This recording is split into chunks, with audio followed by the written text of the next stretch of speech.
Hello viewers, welcome to Physics with Sanmitra. Today our topic is spring force. This is a kind of force which is exerted by a spring. We have all we have all seen a spring. Spring we have seen in say toy cars, say we have seen in a clock. We have seen in many places spring. Say the suspension of a car, etc. What is a spring? A spring is something like this. Say there is a wound metal wires that what we can do, what is the specialty of spring is that if we apply force, then it will compress, but it will exert a force back on the surface. So that is called restoring force. That means the spring tries to restore back to its normal length. This is the property of spring that everybody knows actually. If I elongate a spring,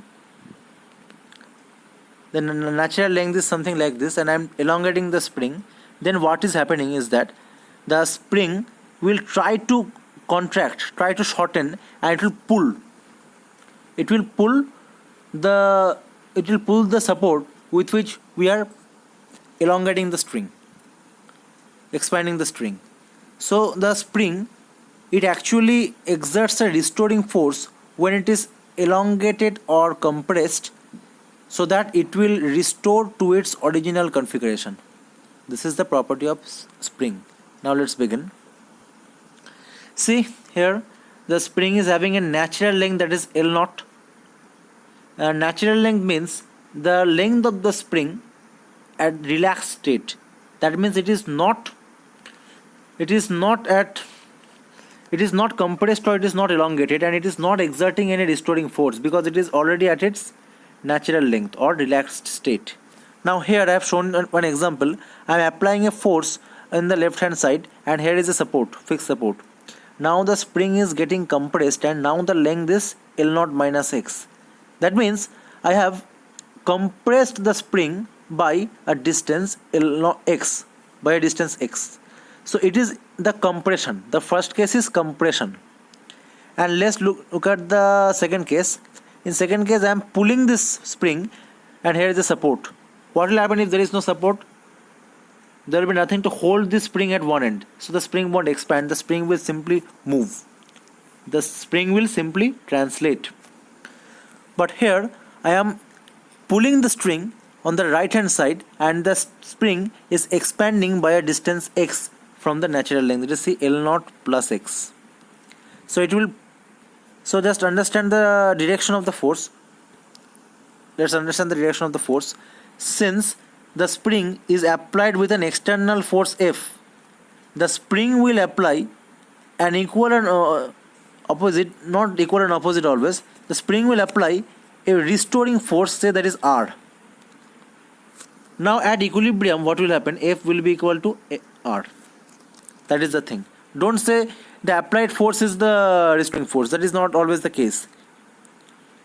See, the applied forces are outside, that is F, and this spring which is been elongated by an extra distance x, or by a distance x, it is elongated by a distance x apart from its natural length L naught. It will try to come back to its natural length L naught. It will try to regain its original configuration, and it will apply force R in the opposite direction. It will try to pull this support back to its original direction. So this is the case of extension. This is the first is the case of compression, compression, and the second case, this is the case of extension.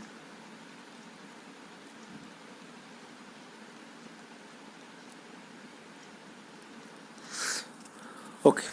So we know the nature of the force. Now let's analyze what the force that is exerted by a spring. See, for linear range of the spring, F is equal to kx. That means force is directly proportional to x, and F is equal to kx. Now what do you mean by this term, the linear range? Let's understand. See, this study we will do in details in the chapter elasticity or mechanical properties of solids. But now in brief I can tell you that this is F and this is x and this is f. Now say, or rather let me change the axis. This is f and this is x. So when I am applying a force F on the spring is linearly expanding or extending. When I am applying a force F on the spring, definitely the spring is linearly extending, or it's extending. It's extending in a linear fashion. That means this line is a straight line. It is proportional to the amount of F. But what happens after a certain time? After a certain time, the spring no longer expands linearly, as the elastic property of the spring it reaches a limit, and it is no longer able to expand linearly, so the curve will start flattening. So what I mean to say is that this much part is the linear range of the spring, and after that the curve will start flattening and it will no longer be proportional to f.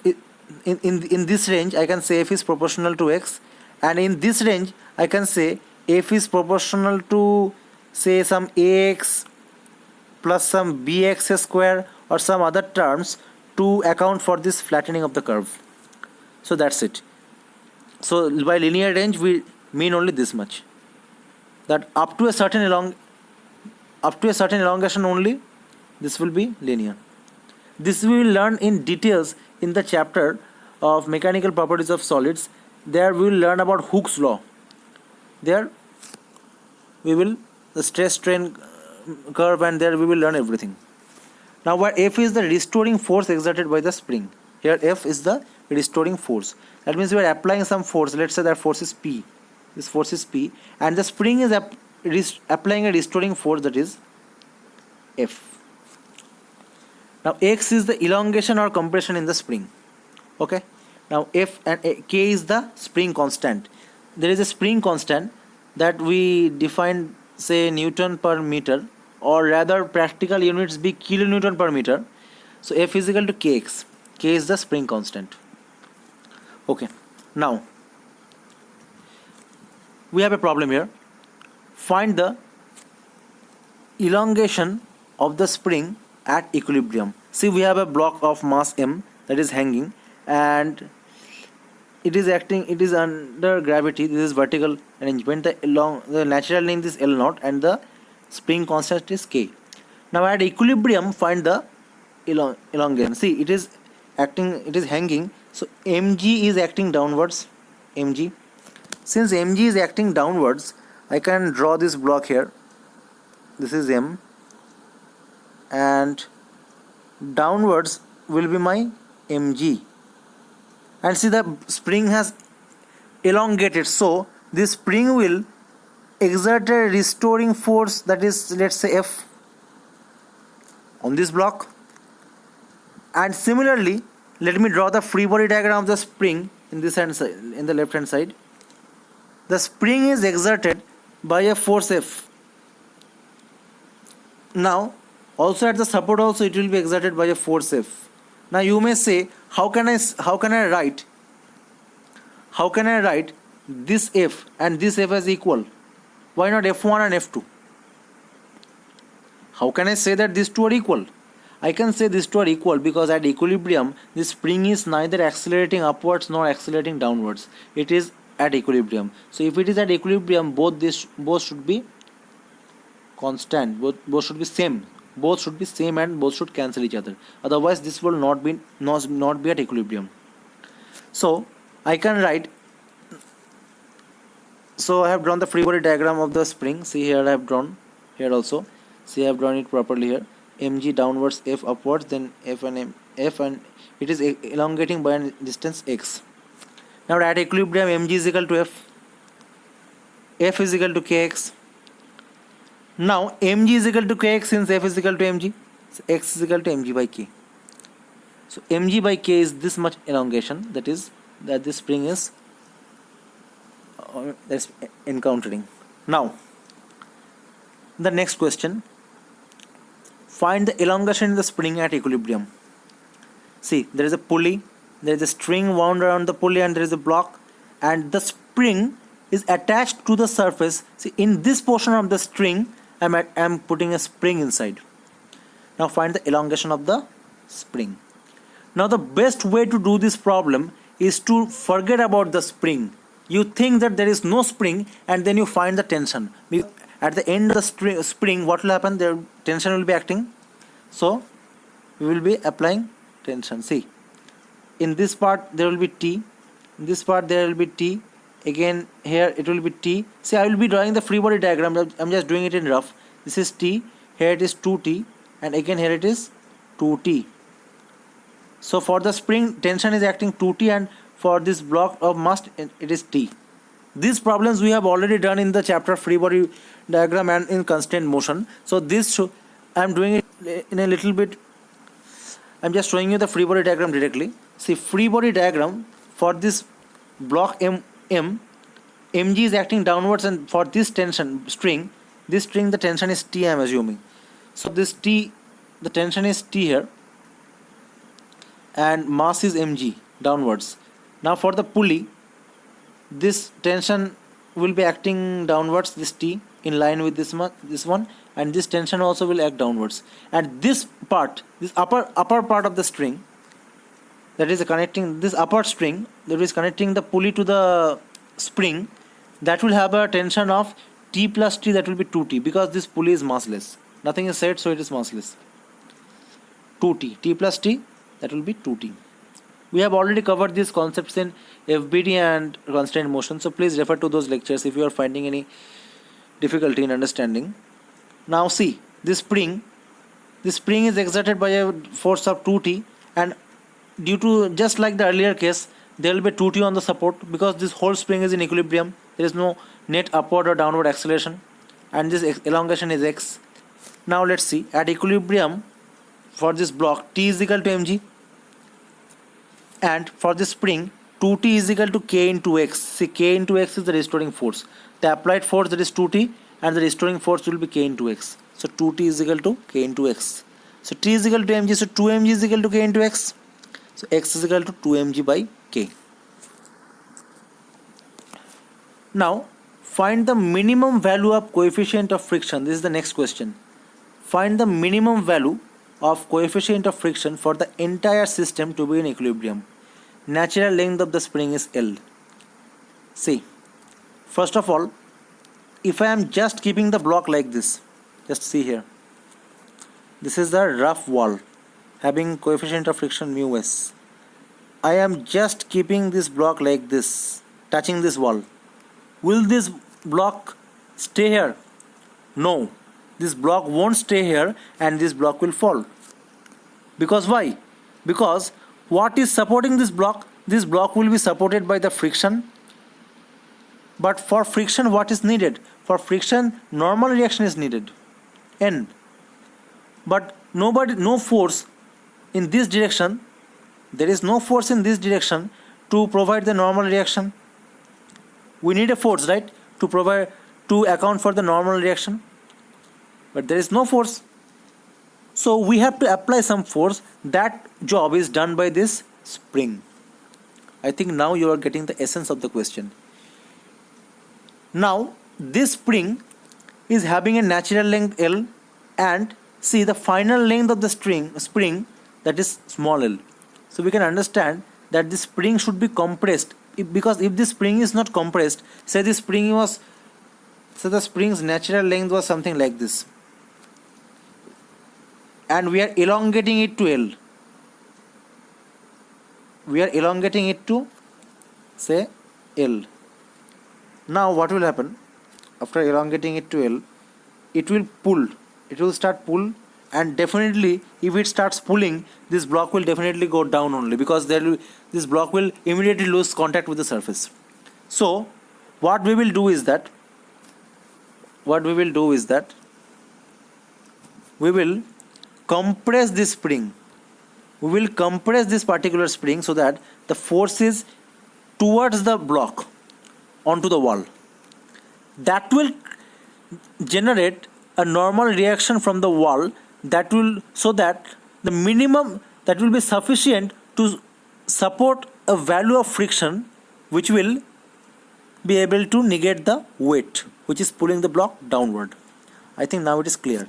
And see, we are being given 4 options. So this is an MCQ. We have to select the correct option. Let's solve. Let's draw the free body diagram. See, mg is acting downward, n is acting from this side. As I said, there is a spring force, there is a restoring force. I will be saying this restoring force of the, see that I'm considering this spring as a part of this block. So I'm just showing the restoring force is equal to applied force in this case. That is understood. Now I think this much you can understand at this level.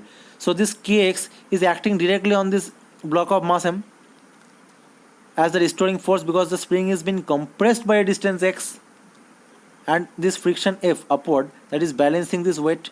So kx is equal to n, this n, this kx is equal to n at equilibrium, and F is equal to mg. All the forces are balanced both in x and y directions.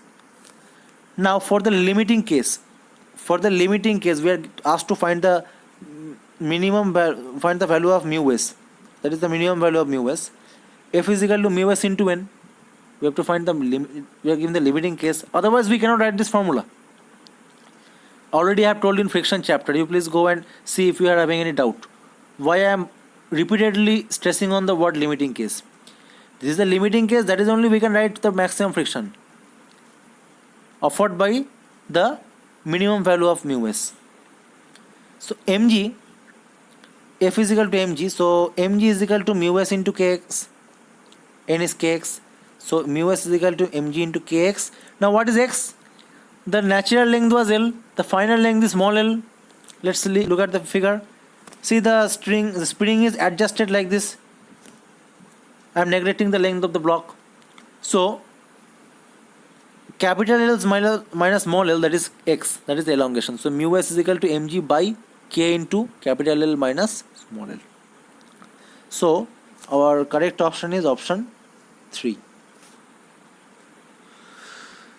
Okay, now this question. The block shown here is in equilibrium. Find the acceleration of the block if the string is suddenly burnt. See, there is a block here. The mass is not given and the spring constant is not given of the spring. Let's see if we need them at all or not. This is in equilibrium. Now suddenly I am burning this string. Burning. That means the string was having some tension. What is the significance of burning? We are making the tension of this string all of a sudden zero. At that instant, what is the acceleration of the block? Now we have 4 options: 3g by 5, 4g by 5, 4g by 3 and 3g by 4.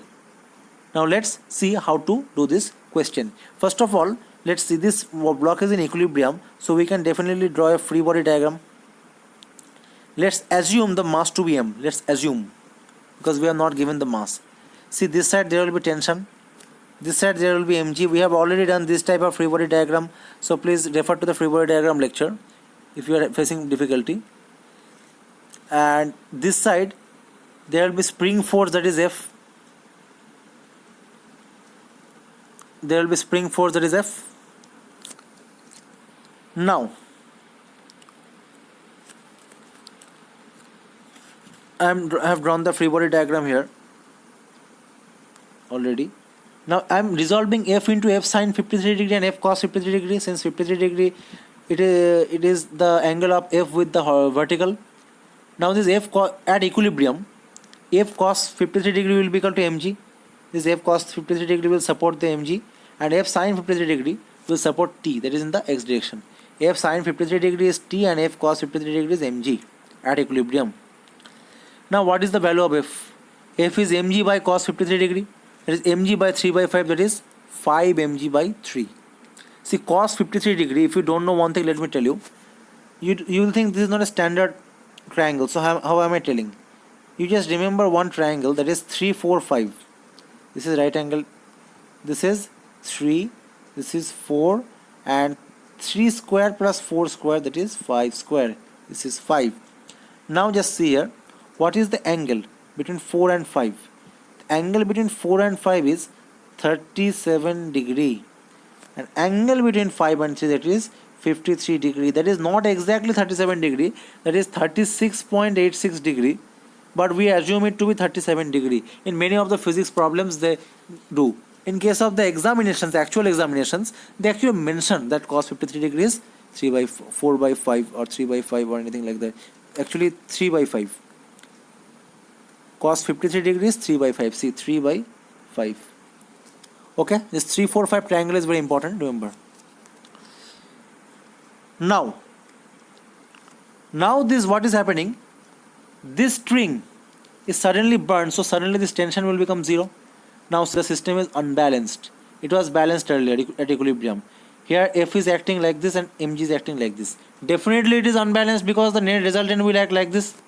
See, F is acting like this and mg is acting like this. Both angle is 53 degree here, so this will be 180 degree minus 53 degree. Now if we apply the parallelogram law of vector addition, then definitely the resultant will act something like this. What is the value of the net force? That is, two vectors we have, one is a vector, one is b vector. So a square plus b square plus 2ab cos theta. Now theta is 180 degree minus 53 degree. A square plus b square plus 2ab cos theta and whole root. So 5 mg by root 5 mg by 3 whole square mg square and all this, and see 5 by 3 whole square plus 1 square plus 2 into 5 by 3, see 180 degree minus 53 degree cos, it will become minus cos of 53 degree. See 25 by 9 1 10 by 3 minus 3 by 5, it will come out to be, all this thing will come out to be 10 and 5, it will become 2, and 3 and 3 it will become 1, so minus 2. So 25 by 9 minus 1, that is 16 by 9. So 4 mg by 3, that is the net force. That is the value of this net force, F force, that is 4 mg by 3. So A is equal to F net by m, that is 4g by 3, which is divided by m. So what is our correct answer?